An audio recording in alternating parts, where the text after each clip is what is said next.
Então, quando o Wagner Mancini estava conseguindo um início de evolução na equipe do Corinthians, tanto tática quanto tecnicamente, o Corinthians tomou 5 do Flamengo.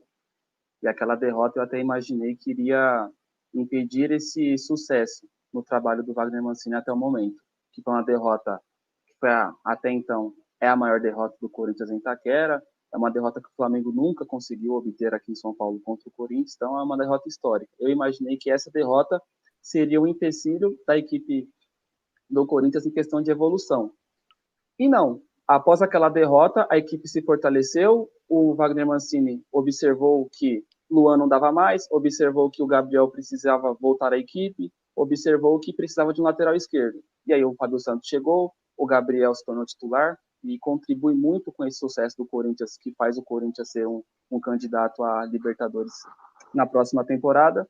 E a questão do Luan, né, que ele sai entre o Casares, que na minha opinião é o melhor jogador do Corinthians, é o jogador que faz o Corinthians jogar.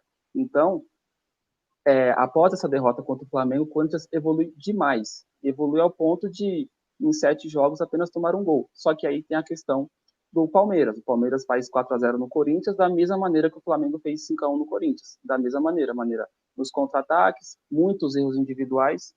E aí você tem uma dúvida, você fala, pô, o Corinthians mantém 7 jogos tomando um gol, vitórias seguidas, aí pega um time de alto nível e perde, da maneira que perdeu igual do Flamengo. E aí contra o Sport faz um 3-0.